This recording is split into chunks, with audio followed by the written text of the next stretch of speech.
Hey, thank you for tuning in to Unfuck Your Mind. It's important that you are open-minded with our podcast. And as you tune in, yeah, just hang out with us with an open mind. Daniel and I want to emphasize that our perspectives stem from our personal experiences and how we perceive the world through our own lenses. So we are not imposing our views on anyone. Rather, we are inviting you to listen in on our conversations as we share our stories and beliefs about today's topic, which will be adulting. Our aim is to offer support to those who may feel alone, isolated, confused, and we acknowledge the uniqueness of each individual's journey and extend our respect to all viewpoints, requesting the same in return. So, yes, we are talking about adulting today. It's kind of like, because does anyone actually feel like an adult yet? Kind of sounds weird. It gets kind of deep. So, but interestingly enough, I had started some in-person meditation classes at my local fitness center at the Tag Center in Mayville. So if you're interested in that, hit me up and I can give you some details, or you can go on the Tag Center website and you can sign up for my classes there. But my point is, while I was there, um, one of the ladies that listens to my podcast, this isn't the first time, this is just the most recent. She's like, I really miss when you went through in last season. It was really fun to listen to the states and the unique things the unique laws in the states. And I was like, oh, that's good to know because here we are in season 2 and I haven't really done anything. So I went to the Guinness Book of World Records. And for those of you that don't know, I was on a dairy farm for about 20 years. And I've always loved cows. Farming is such a beautiful, um, I don't know, it's just a beautiful thing as a whole because you're connected with the earth. You get to work with animals. There's like family connection there. And honestly, it's one of the things I think it was like actually 3 weeks ago. I had another breakdown where I just sat and bawled my eyes out. I miss the farm so much, but that's not where I'm at anymore. So then we move on. But as I looked up in the Guinness Book of World Records, you can look this up. It is on TikTok. Tommy, the tallest steer. And like, okay, so right now Tommy is 13 years old. He measures at 6 foot 1 inch. Now, if you ever stand next to a cow, you're generally taller than they are. He lives in Massachusetts and he is a purebred brown Swiss, and he has made history as the tallest steer ever living or otherwise, reaching, obviously like heights never seen before. But the average steer for a brown Swiss anyway, it goes between 4 feet 6 inches and 5 feet 5 inches. So he's literally like 30 centimeters taller than the average tall steer. Apparently, he is a pet, so he will never be eaten, and his owner makes that clear, which I think is awesome. He gets treats. He does eat a lot. I don't want to take too much time on this, but I fell in love with it because um so here's a quote by his owner. He became really large, well-loved pet right away. We hear people joke about eating Tommy, but he is strictly a pet. When he passes, he will be buried on the farm. This like touches my heart, overlooking the beautiful hills as he has been a part of for his entire life. So you can look Tommy up on TikTok. Um, I'm not gonna, well, I could click on this actually. Let me see. Um, under, I think this might be right. Dairy goat farm. Or wait, dairy goat mother. Her name is Lori C. That's the TikTok video that was in this article that I found about Tommy. So go look him up. He's really handsome. And I guess he's super friendly. Like, honestly, it's said somewhere in there. I don't want to like I said, I don't want to take up too much time with it. It's super fun, but it says that he's like a gentle giant. So even when kids come around, he'll actually put his head down so the kids can pet him. Oh, I remember when we were on the farm, we had a cow named Dolores, and she was super friendly. And a lot of our farmhand would ride her. They would just jump on her back like a horse and ride her. But she became very protective of the men. Like she would nudge me and she would bully me out in the pasture because apparently I was a threat to her. I don't know, but so there's a little farm history there. We I had a we really had miss a cows so bad. we actually had a cow growing up. Bozo. Did you? Yeah. Bozo. Yeah, Bozo. Yeah, Nice. yep, pet cow. Yeah. I don't remember exactly what happened. It was a female. And I don't remember exactly what happened to her, but yeah, I can remember like 6, 7 years old having a yeah, because my grandfather had some cows. Nothing big, but yeah. Super fun. Yeah, like days like today, with it being so cold, because like where I'm at, it's like, well, the last time I checked, it was like -8 degrees, the actual temperature. So feel like is like, I think it's like feel like -40-ish. I'm not positive right now, but days like today, it was so nice to just go in the barn and lay on one of the cows because they're like these beautiful heaters. You just find the ones that are nice and calm. You just go lay on them. Oh, so nice. Anyways, on to our topic. I could talk about cows all day, I think. Apparently so. So, okay, so let's talk about adulting. I don't wanna. Yeah, I know. Honestly, though, so I made this little note, and I think I'm just going to read the whole thing. I don't even know if it makes sense because it was meant to be a note, but I think I'm going to read it. So perhaps it's a place of confusion of holding on to being under our parents' influence. A lot of adults, like this is my personal opinion on it, but a lot of adults are afraid or have lived a lot of their life afraid of what will my parents think, which can create a narrative in their mind of being inferior or needing permission versus following through with honoring their own journey. There's something in us that we always want to make our parents proud or happy or we want their approval. I kind of think that plays a huge role. But interestingly enough, I have permission to do this, by the way. I made sure I had clear permission. I met with a client that I actually gained from this podcast last week, and she brought this up. She brought up how she feels bad, like she's not honoring her parents and stuff like that. I said, "Oh, girlfriend, like you're gonna love our next podcast because it's about adulting and like all of this." She's like, "No way." I said, "Yeah, I'm gonna give you a shout out." So I'm shouting out to Jenna. And if any of you are willing to actually send some good energy and prayers her way, she's having someone in her family super close to her is having some serious health issues. So send her some prayers, love, support that they are doing okay. But so Jenna, this episode is now officially for you. What do you think about adulting? It's overrated.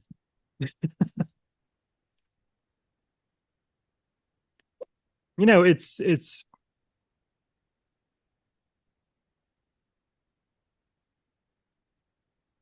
an interesting topic for me because the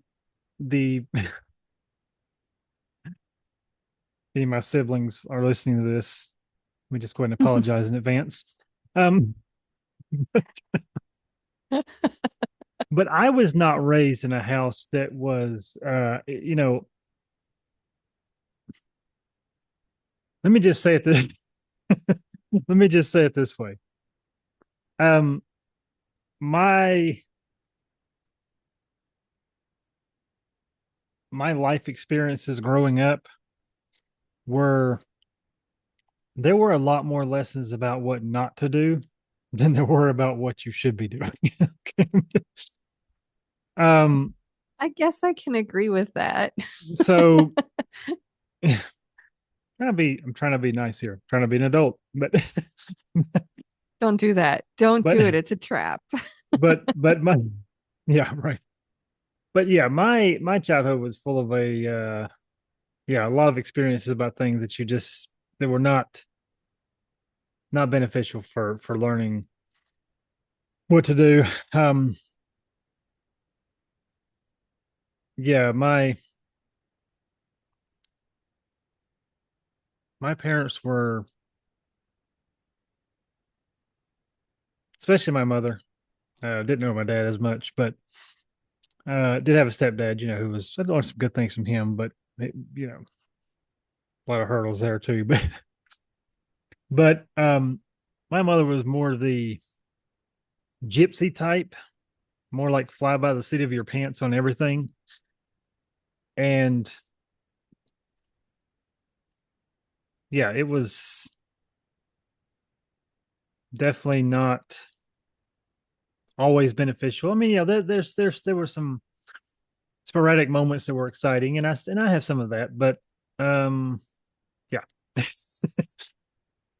So adulting for me, growing up, like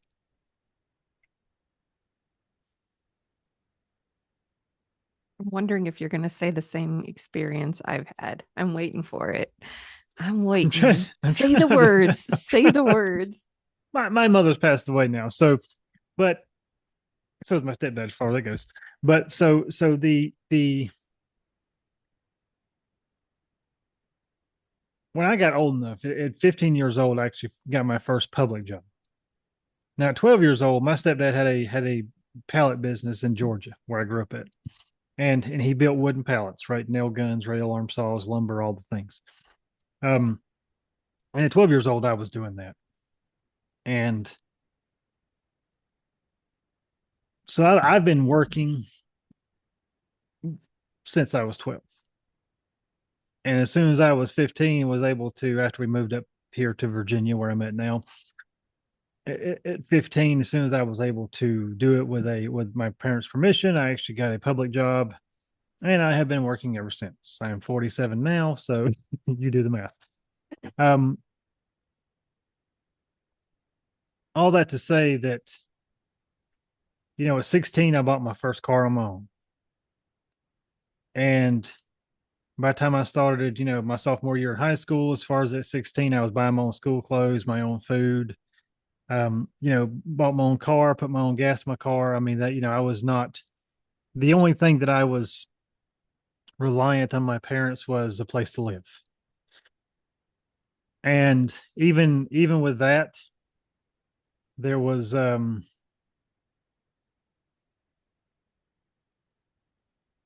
pretty much always financial troubles within the home.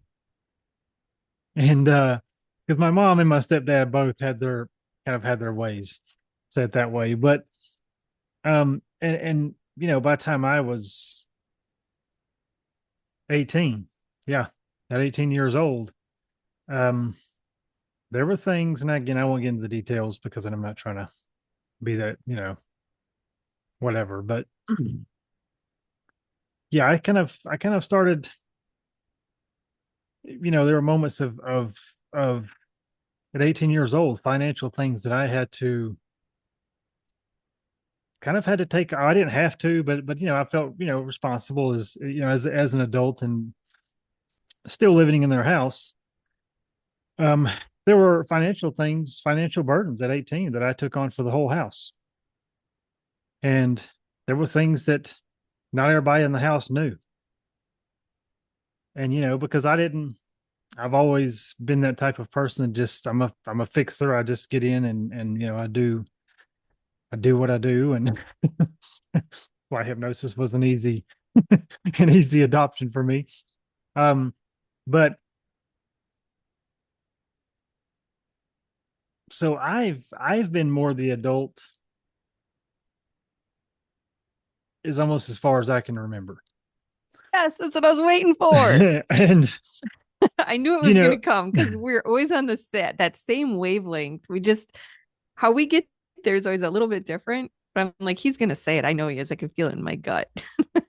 But yeah, I mean, I was taking on a lot of responsibilities from 16 on that that a lot of people just, don't, especially nowadays. But um, Yeah. but even within the home, not everybody knew this. Not everybody knew the things that I was taking on, and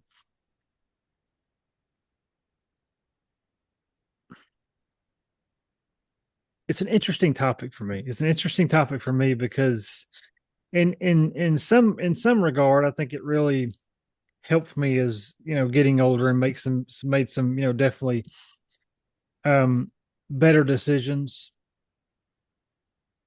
from just learning what not to do, right? And at the same time, it was like, then again, part of me was like, I didn't always get to experience things that everybody else did. And so, but yeah, there were no rules imposed on me growing up, even when I had my own car. Hanging out with friends, and my mother, stepdad never imposed a curfew. They never imposed anything else because primarily because I just had more maturity than to just do dumb shit.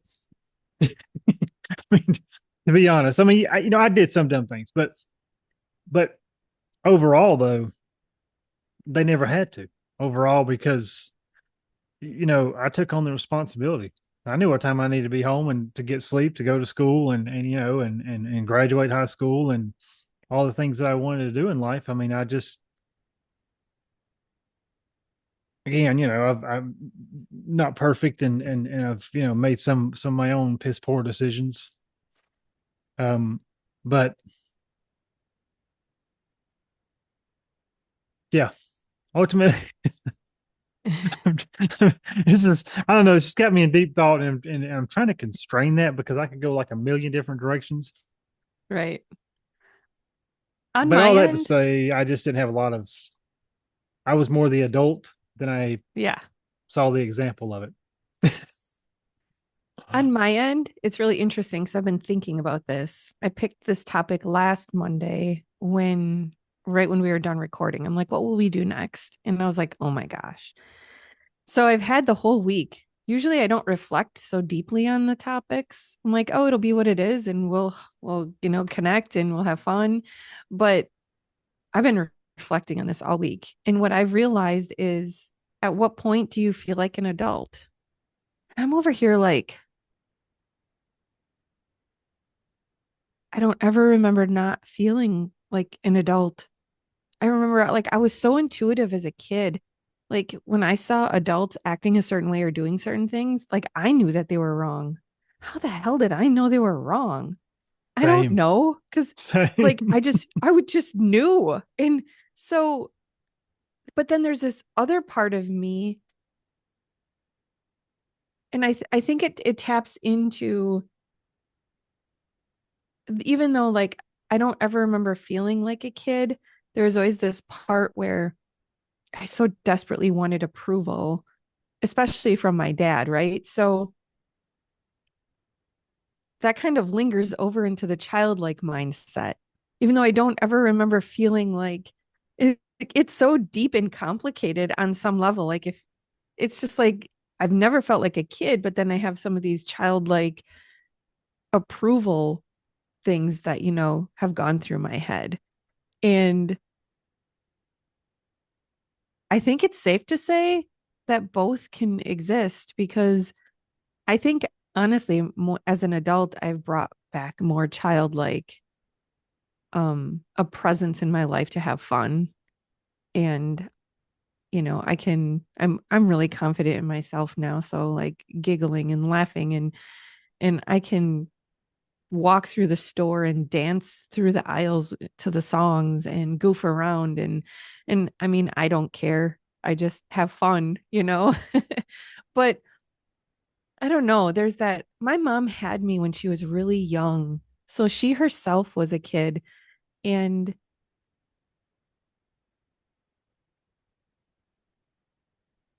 bless her heart. I love her so much. But man, growing up, I do. And I'm going to say that because I mean it, because I mean zero disrespect to my mom. Well, Zero. That woman, let me interject something really quick. In the South, when you say something like "bless her heart," um, that's generally derogatory. oh, It's like, really? you poor thing, bless your heart. In the Oh, South, in the South where I grew up, like that's like a thing of like, you know, you poor dumb idiot. oh God, no. No, I know you didn't mean it that way, but it just got me Okay. giggling because So that's what I was just thinking when you was like, bless her heart. I'm just thinking, oh, oh, she ain't from the South. I'm not from the All my South. Southern people, you know what I'm talking about. When somebody says bless your heart, you know, that's a kind way of saying you're stupid and you need to stop. Really? Like either I'm naive and that's actually a thing everywhere, No, or it's just I in the don't. South because Yeah, I don't I know have if it's no idea. everywhere, but I know it's definitely in the South. That's something. Yeah, it's a common phrase in the South. Okay, well, Mom, I'm sorry if you're listening. I don't even know if she listens or not. But yeah, she was young. She was young. She was a kid when she had me. She got pregnant at 15 and had me at 16. And that in itself was a lot because she was a kid. So it was like a baby raising a baby. And it takes a lot of strength to do that. She worked hard. She worked really hard. Mind you, things were definitely not perfect. She, I grew up with her. So, but the truth is, she did the best that she knew how with the age that she was at. But I remember a lot of times I had a lot of responsibilities on my shoulders and I had to grow up really fast. I was her oldest and I mean, I remember times having to actually take care of her because things would come up and I was pretty little. I don't even know how I knew how to do that. Um I wouldn't change anything, but I definitely would not want to repeat a lot of it, almost any of it. I'm good with where I'm at now, but that whole at what point do you feel like an adult? It's so it's such a gray area. It's such a gray area. I mean, obviously we can all look at each other, we know we're adults, but on the inside is where that battle is. It's it's crazy. How do you feel like in your daily life? Do you actually feel like an adult or can you see some of the childlike tendencies kind of coming in, you know? I know for me, like the more I've grown, now I've always had a bent towards this, but when I had a lot of that self worth, you know, issues and no confidence and stuff like that before hypnosis and all those things, um, I still had a bent towards being goofy and doing things and just being. I know me and a buddy of mine when guy I met in high school and me and him actually, like I think I was like 19. Me and him worked together at a grocery store. Um, and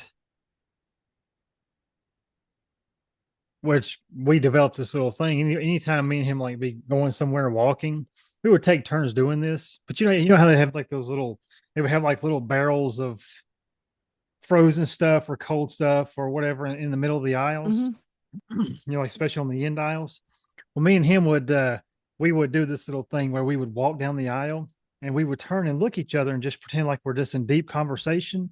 And then one of us, depending on who it was at the time, would pretend like we didn't see the thing in front of us, and we would accidentally hit it, fall on the floor, and just do it in front of everybody. In front of everybody. I mean, but we would do things like that just to get a laugh. Like we would, um, yeah, we would do all kinds of crazy things like that just to.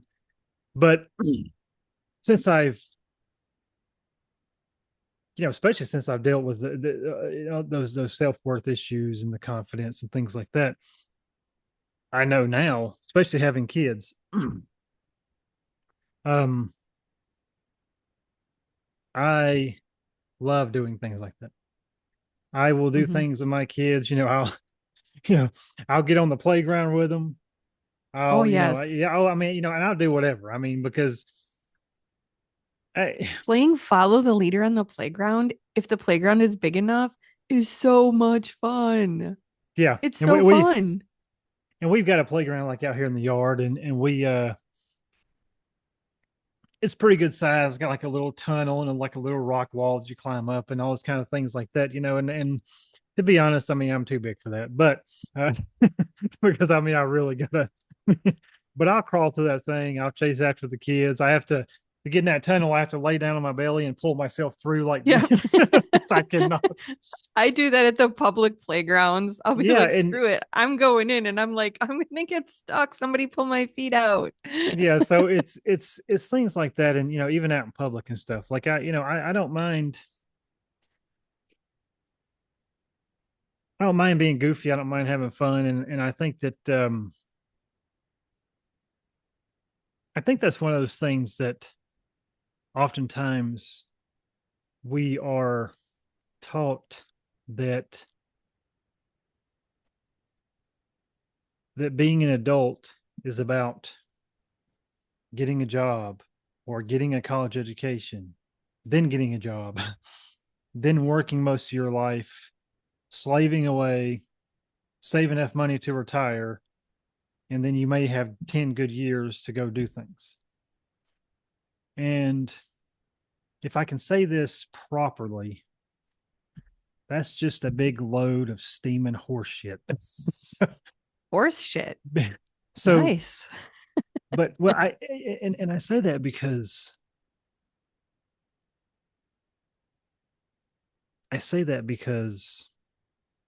I heard a lot of that growing up, and for a long time I thought that's what I was supposed to do, right? And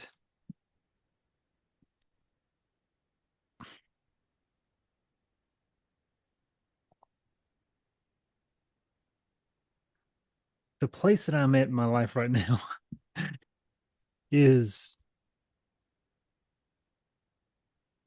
I don't want to follow the norm. Mm, I would much rather follow that excitement. the joy. Yeah, the excitement, the joy, the passion, Hmm. the that thing in at the heart of me. Follow that and find out where that leads me. And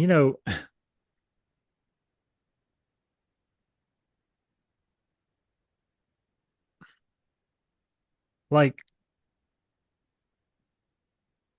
because I think so many of us, and I've been this person, I think so many of us think that there's this expectation that we're supposed to live up to.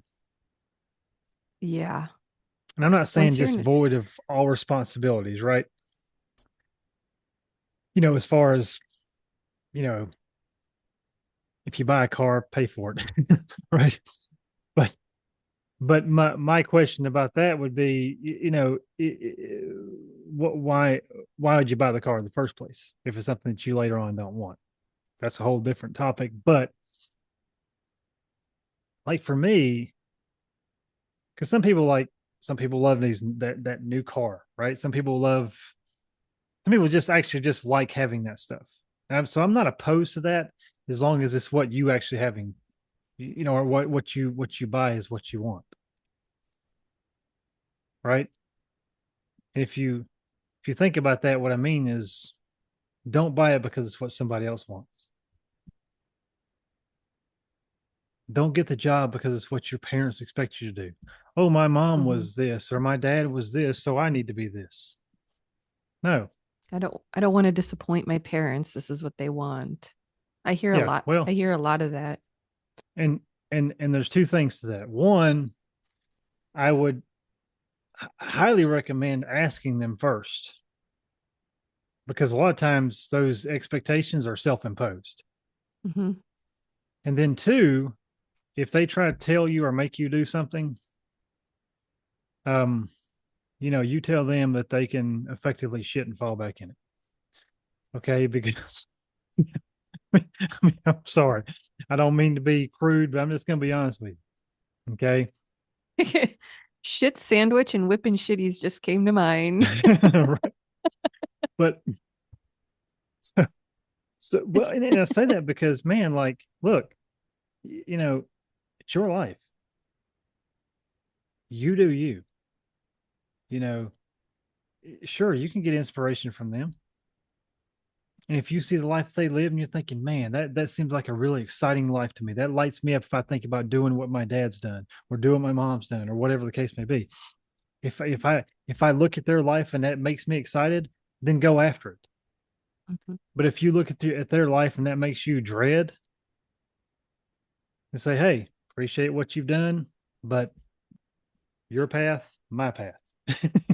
you know, and so just yeah, just always recognize that you're you. And the life that you currently have is the life that you currently have. And one day it's going to stop. One day this life that you're living right now, there's going to be a stopping point to the current life you're living. You're going to breathe your last breath. You're going to open your eyes for the last time. Will you You're be going to proud of yourself or disappointed in yourself? I forget the author, but it's about the I think it's what is the five highest or the 10 highest regrets of the dying or something like that. I can't remember the whole um yeah, I don't remember what it was. But anyway, so and a lot of that one I think the number one is not following the thing that they really wanted to do. Mhm. And I don't know how we got off on this topic, but I'm just going to say it anyway. Mhm. When you go down that path, especially one that's contrary to what is expected of you, because going down this path, I'm just going to share this, but going down the path of hypnosis was something that was definitely not expected of me. And I haven't always got the best reception with that. Yeah, I've, it's the misconceptions that people don't understand it and well, then and, they're and fearful of it right, because I've had it too. and I've hit my resistance. I've had people that's not been supportive entirely. I have, now, I have, there's been several who have been, right? But at the same time, when, by the way, just so everybody knows, like I feel kind of this well of emotions here somewhere. So it's kind of eked up a little bit here and there. So yeah, if it starts to come out, just it's fine. I'm fine. It's good. And I'm okay with it. So, um, It's the but bonus of behind the scenes that they get to right. watch it now. Before nobody could So see it. Now everyone yeah, can see it. I'm an Anyway, ugly continue. crier. So if you're watching the YouTube, then you can look away. Um, go listen to the podcast. No, no, but no. But like when I stepped into this world of hypnosis, through specifically neurolinguistic programming, NLP, which is a kind of a coaching tool and how to run the mind and all the things. I all these changes started happening for me. I've been through the story. If we've talked about this on especially in season one, but a lot of changes. My life got infinitely better in ways I never thought was going to ever happen, especially around the self worth thing. I never thought that was ever going to change. I mean, I kind of conceded to the fact um, that I was going to struggle with this my whole life. Talk to different people. I've been a psychologist. I've been you know religious leaders, all kinds of them, talking about situations and things like that. And I'm and this is not a dig on them. They did the best they could with the resources they had available, but this wasn't one of those resources. Hypnosis, and you know it changed my life. It's It one of the most absolutely. effective tools out there. Like I have clients coming to me over and over saying, I wish I would have come sooner. They've tried so many things to heal, so many things to change your perspective, and things are just not effective. I mean, I see you because when I started college, instantly, that's I wasn't even going to use hypnosis. No, I had to use it in school. We were hands-on. Changed my life. I was like, I'm using this. Right. And It's crazy. that's what happened with me is it changed my life. And like, man, things I've struggled with since I was a child. Mhm. And, you know, when when I started getting results from that, because one of the things that I'm a, again, natural transition for me to dive into the world of hypnosis, because I'm a very results driven person. I like seeing results. I have to see results in order to be dedicated to a thing or a person or anything like that. And when I started seeing those results, massive results, and then I started doing my own research on the efficacy of hypnosis, and there's so much medical peer reviewed research that's been done using hypnosis versus not using hypnosis, whether it's weight loss, whether it's pre and post op surgery, whether it's pain, recovery time, smoking, vaping, overeating, I mean, you name it, trauma. I mean, you name it. Yeah. Like that, there's studies on how hypnosis, even combined with other modalities, has a higher effective rate when you add hypnosis into it. One of the most A common lot things, higher. yeah, one of the most common things for me is weight loss, right? Control studies about putting a group just just on a specific diet versus putting them on a specific diet with hypnosis. And the results were just night and day. Most people just did not stick with the diet. The the weight loss was way lower for those who were just diet alone. Just and there's a ton of research about this. But all that being said, when I discovered this, I just knew I had found that one thing that I wanted to devote the rest of my life to. And try to hold it back. um, but I've been looking for that one thing for a lot of years, for 45 years of my life. And I just never really found anything that lit me up so much. And so, any It any brought any us res together. right. Hello. And this podcast and everything. Yeah. But and this is another one of those things, right? This has led to so many other things that I'm passionate about. And all the other expectations just started fading away.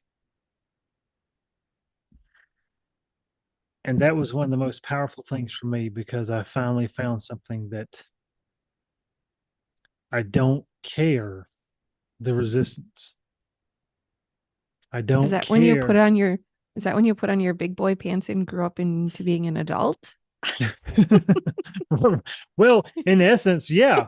In essence, it was like, I don't care at this point what anybody says about hypnosis, whether you agree with it, whether you don't agree with it, whether you think it's, the religious community think it's demonic or whatever, I, to me, it's like, no, because one, I've got my own results. Two, there is hundreds, if not thousands, of studies proving the efficacy of hypnosis.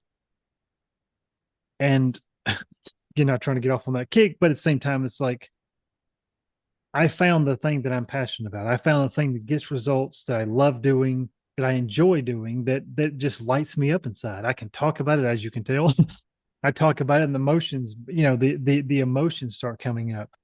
Um, the joy starts coming up because it resonates with something so deep inside of who I am. I'm willing to bet it got rid of the imposter syndrome of self doubt of living into the adult world within your mind. 1,000%. Yes. All the expectations, I've learned how to run my own mind.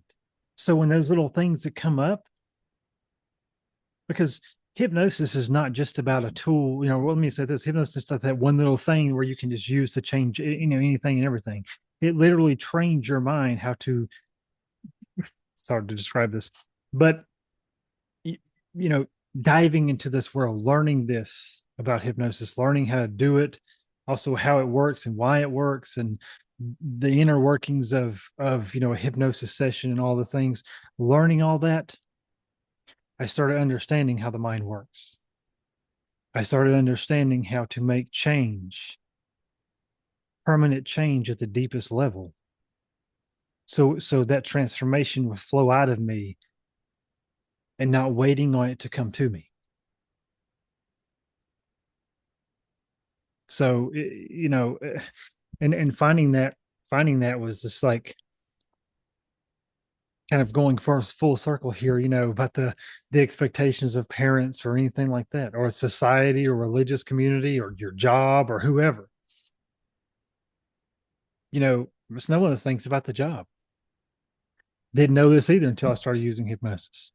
But I started standing up for myself. I started setting boundaries because I started seeing my own self worth. And I was just, even on the job as a truck driver, the previous job before I just started local, they try to take some of that home time. And I said, nope. They try to eat into my, because I was over the road on the, in the truck 5 days a week, only home on the weekends. And they had extended our Friday. We used to get home like Friday about 2 or 3 o'clock. Then they extended that to the point where we get home at like 8 or 9 o'clock, or so, or even later sometimes. Then they tried to tell me that, well, maybe you need, because they try to add something on the front end, like maybe you need to come in earlier on Monday mornings.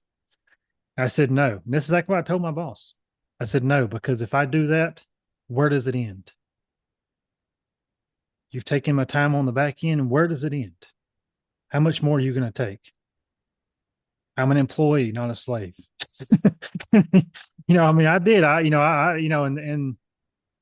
I refused to go out any earlier, and we didn't have to. They backed down, but that was just one of those things where, you know, I think that's one of the things about adulting is a lot of times we fall in line because we think that the expectations are rules.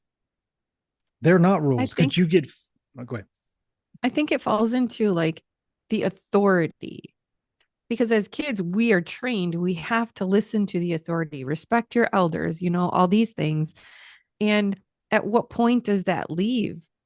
Because with hypnosis, on our younger years we have learned, like up to the age of 6 is the most dominant, where our brains are trained to think that certain way and adapt to those traits. And we are taught to respect our elders and listen to our authorities and stuff like that. So as we get older, and all of a sudden, we're 25, we're what happens then? Yep. I'm when does that break away? And then I think that really does cause that imposter syndrome, because like, now what am I? Am I like, I'm an adult, but on the inside, it feels like inaccurate. And maybe this isn't true for everyone, but there lies this place of confusion. So I'm here to say you can be an adult, you can have your responsibilities, you can go to work, you can stand up to authority and respect, and you can also play on the playground, play follow the leader, go out, have fun, dance in the aisles, giggle, laugh, and enjoy life. You can play and you can adult, and you can respectfully stand up to authorities. And I say respectfully because, if it's the wrong authority, you know, you might get some like handcuffs placed on your wrist, and we want to avoid that.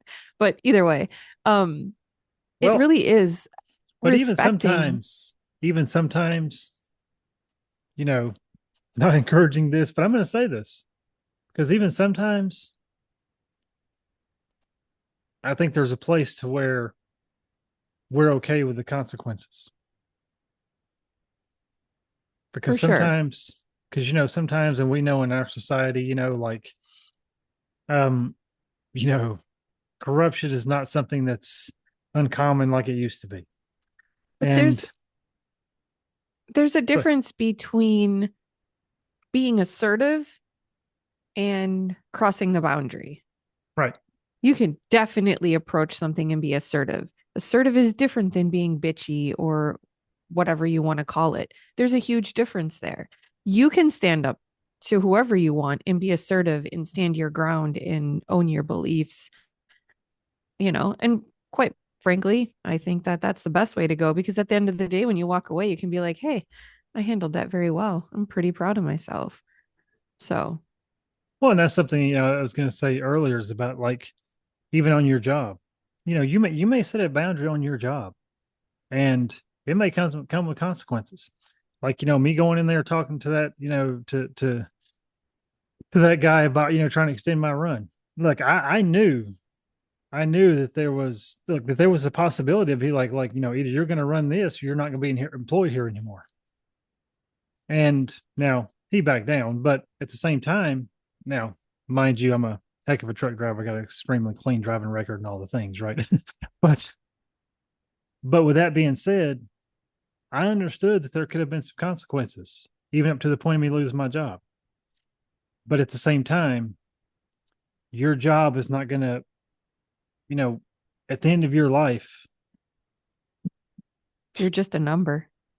it's well, at the end of your life, your job is not going to lengthen that at all. Your job's not going to come to save you. They're not going to, your job, you know, especially directly, if you've got retirement and stuff like that. But like, especially directly, your job's not going to come take care of your family and things like that. Okay. Um, and again, I'm not opposed to working for anybody else, but what I am saying though is just understand that you've got just as much right to expect something from your employer, from your spouse, from your kids, from friends, from other family members. You have just as much right to expect as what's expected of you. Don't let that be one sided. I was that guy. I was always, expected to just take care of things. And I did.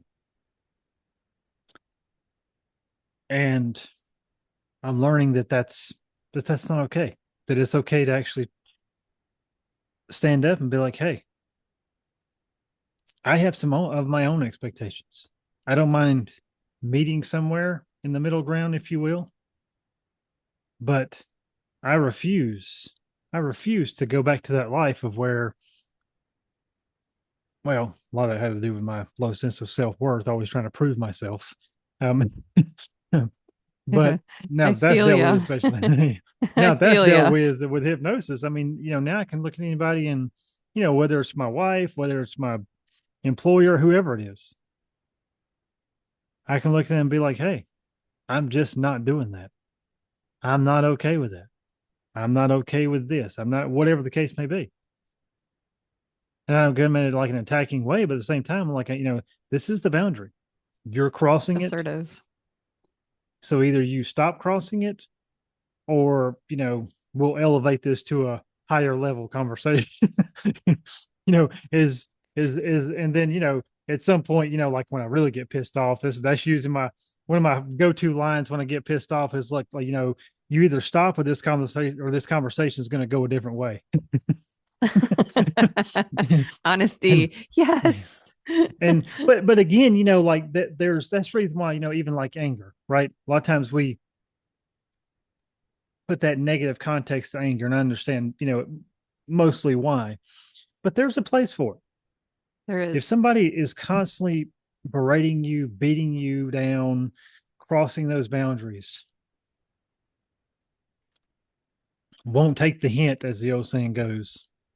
There's a time and place for being just like standing up and just saying, "Hey, you're going to knock that shit off." We're going to have some serious confrontation. And I've been there. And, you know, I give warning. I do. I give warning now. I'm like, look, if I have to elevate this, you're not going to like how it turns out. I've done Yeah. that for years actually.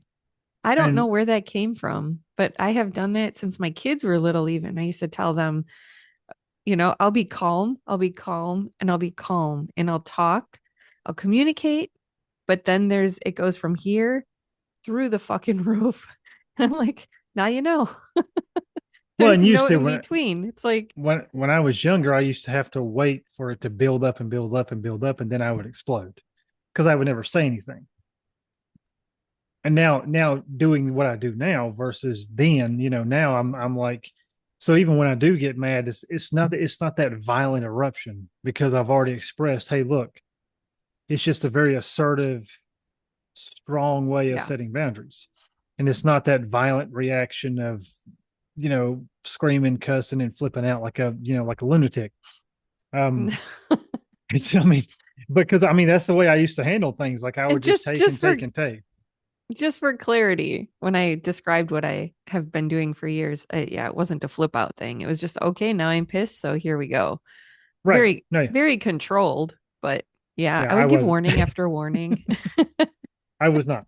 Um, and that's even one of those things with like, you brought about the kids thing.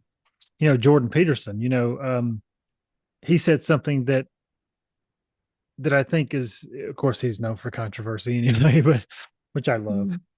Um, but he said something that I absolutely, absolutely love because I know we don't oftentimes want to say it this way, but he said, don't let your kids become someone that you don't like. And we don't ever think about like saying that, oh, I don't like my kids, because everybody loves children. That's bullshit. Not everybody loves children. Don't that's No, I mean, come on. it's Be and it's honest. No, fine. Not yeah. not everyone is meant to have kids either. And There's and nothing wrong with that. and I got news for you. Not everybody likes your kids. Not everybody likes my kids. And that's fine. That's okay. It's fine because I'm going to be honest with you. I've met kids I don't like. I've met kids, from different people and stuff, and I'm just like that kid right there. Yeah. um and it's like I need to not spend any time around that youngin because that's gonna annoy me.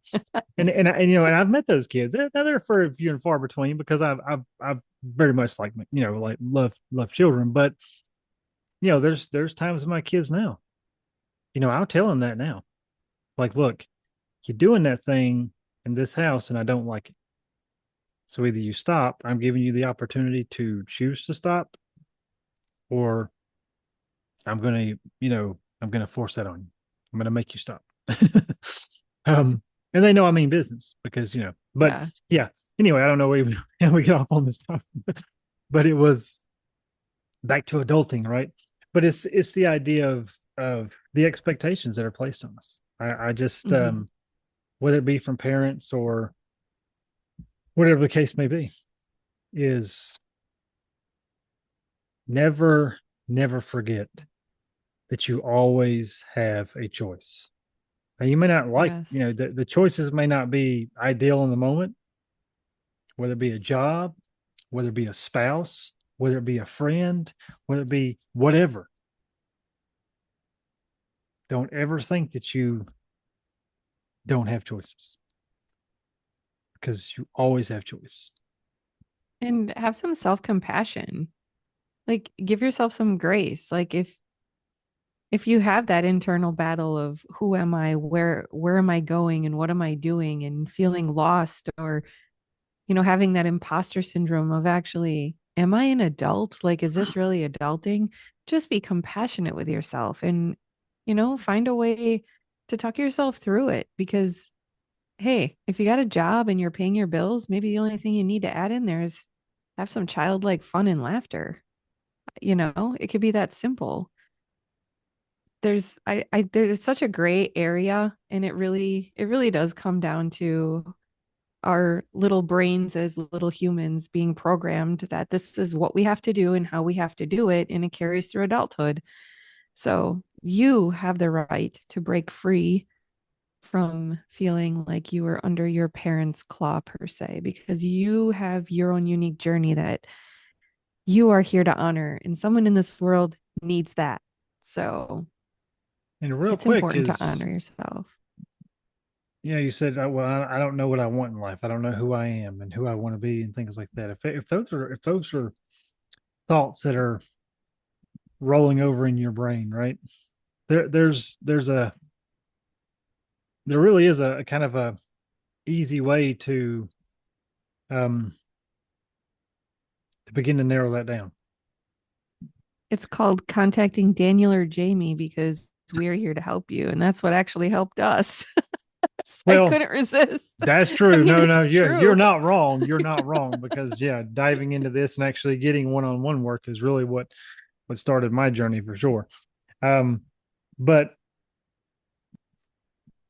right here in this moment while you're listening, because we live in a very public world, right? Social media, Netflix, you know, Amazon Prime, all the things. See, my light just went out. That was funny.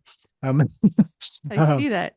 yeah, The but dark fine. ages. Yeah, it's the dark ages. So, Perfectly but imperfect. yeah, I'm gonna keep going. I ain't worried about it. So here's the thing that I would suggest you to start discovering that is I'm sure, and I did this as well. There are people that you just listen to or that you just watch on TV or whoever that is, and there's just something about that person or people, specific small number of group of people that every time that that there's just something about them that just lights you up inside. You may not even know what that is, but just sit down for a moment and start writing down. Just ask yourself that question. What is it about this person that I really, really just resonate with and I just love about this person? What is it about them that just really draws me to them? And I say specifically, write that down. Don't just think about it. Write it out. It's important that you do that There's because an energy that comes from your body through the pen or pencil to the paper that's so different than typing. It's different than thinking. It seriously is an energy. It flows from you through the pen to the paper. It's yeah, essential. it is. And look, do so without judgment. Don't worry about don't worry about what you might say or how it might look. It doesn't matter. This doesn't matter. Just write down there anything that comes to mind for that one person. Then move on to the next person. Write down those things. Move on to the next person. Write down those things. And after you get 2, 3, 4, 5 people, right? Just stop and start looking over what you wrote. Find the commonalities. Find what is the vein that crosses all of those people that really resonates with you. One of those things for me that I started recognizing, see, I thought it was just the person. Oh, I want to be just like so and so. That's not it. There was something that there was a character thing within them that resonated with, that I was trying to pull out of myself. I just didn't know it. So one of those things for me was um, being okay with being controversial, really being Mm-hmm. controversial. I was one of the things about hypnosis. I shared this before, but I was instructed to not share or not even use. And it was even suggested from a few people to not use the word hypnosis because it's controversial. I thought, well, man, you clearly don't know who The you're talking to. hypnosis world. The hypnosis world is it's so interesting. It's such a beautiful, powerful, safe tool, and it's just so misunderstood and And tore down, and it's so sad. I mean, I was there. Like I've shared, I was there. I was like, that's all mind control, all the BS that society says about it against religion, and it's the devil's work. And like I was there too. So I get it. I get it. And then it places fear. But let me tell you, I'm the best thing I've ever done in my life, other than create my four children, was to research hypnosis and learn the facts about it and connect with it. 1,000%. And what you're going to find when you write all that stuff down, find those commonalities. You're going to start to see who you are at your core. You're going to start to see the type of person that you really want to be. You're going to start to see what those things are that really light you up. Because that's what happened to me. One of those things was love the idea of controversy. So I come right out with hypnosis. I just come right out with it. I was like, this is what I do. I'm a hypnotist. I posted on my social media and everything else a picture of my certification, my certification uh, shit, my certificate saying that Oh, I'm certified. Yeah. Anyway, words no, but so yeah. So and I you're posted so pictures of them. fun. And I posted. Well, that's even like doing this right here, right? I love spontaneity. I love the idea of just conversating. I love the idea of just talking back and forth. And me and you doing this and starting a podcast based on that. I love talking. I Yeah. love talking about things that I'm passionate about. And I me was and you thinking about resonate. that earlier. Like when you were in the truck all, 5 days a week, like we could talk a lot more. There's just you had more time and I just created time in between my little things and my clients and whatever. And it was like, okay, we need to do something with this. Let's start a podcast. And now I'm over here thinking that was the best thing we could have done, because now that you're home and I'm home and my business has really grown and you're creating, still working full time and managing your family, right? So it's like we don't talk as much. And I'm like, oh my gosh, if we didn't have the podcast, Yep. then what? Like I miss these conversations so much. Like we still have our conversations. It's just Right. not as much Yeah. as it used to be. But Well, I, and because I I, did take an overnight shift driving, now I work a whole different shift, so that doesn't help any. yeah, yeah. But so I can be home during the day. But yeah, and that's it's very true. And um, man, just like, and that's one of the things that one of those things I would even encourage you to do as well. Anybody that's listening, discovering who you are and what you're passionate about. Take your cell phone.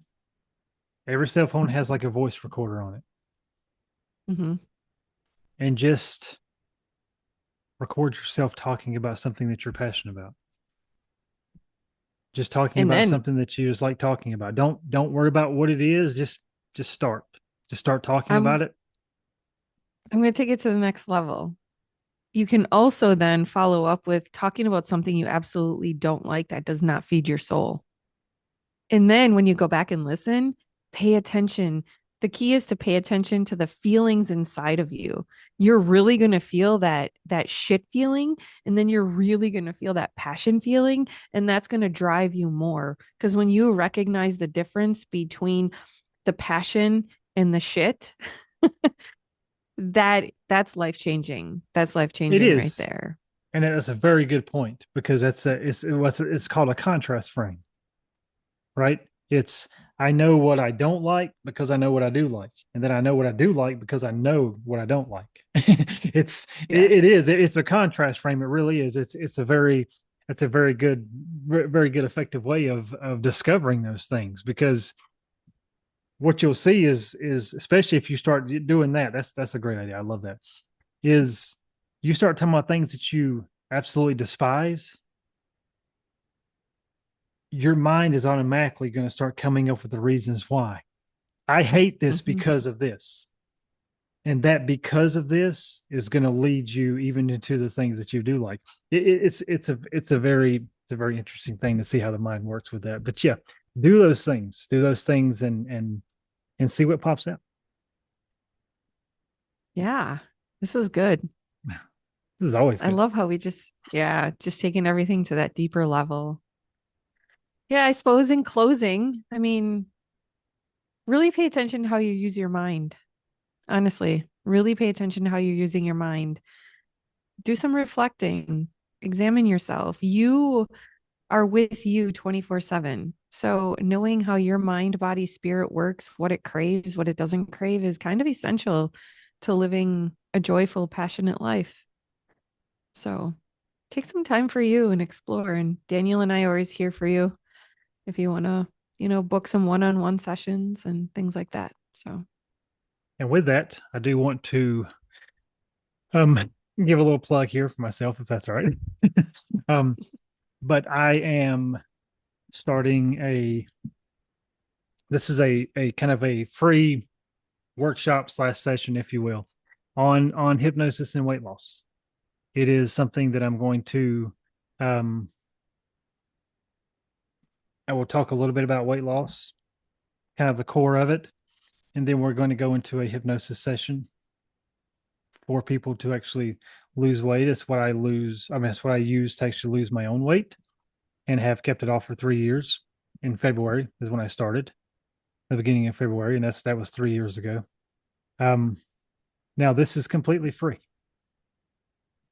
Yes, it's true.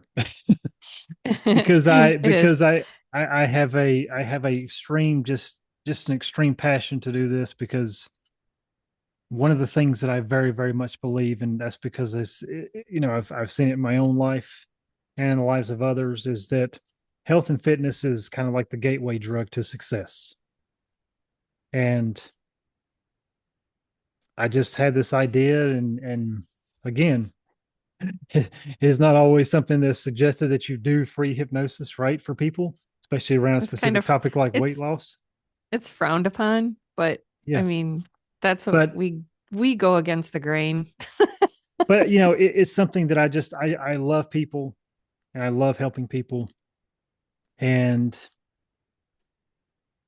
I also believe in the power of hypnosis. So yes, it is kind of an introduction into hypnosis. It's an introduction to let people see, kind of risk free, if you will, um, just the power of this and how amazing it can be. It's live. It's over Zoom. It'll be like a group, um, and there's some bonuses and things that you'll get on the back end of it. One of those is a recording that that you can listen to for the that you should, let me say it that way, listen to for the next 28 days after the initial session, for which will solidify weight loss and everything else. And yeah, I'm going to start hosting that.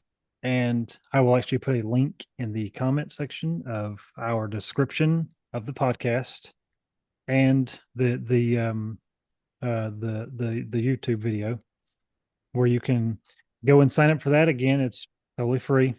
Uh, yeah, and it's I'll be something there.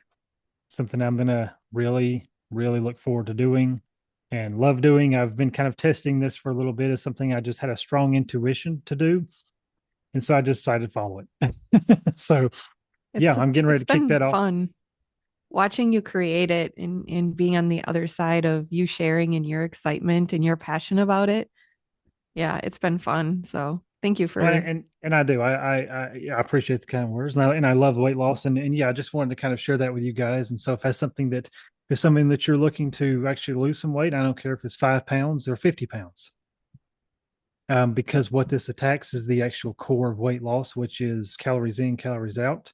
I know there's a lot of little nuances you can get into, but to start out with, if you gain that portion control, everything else becomes that domino effect, and that's what this specific hypnosis session will absolutely tackle, is shrinking your portion sizes, which will shrink your waist sizes.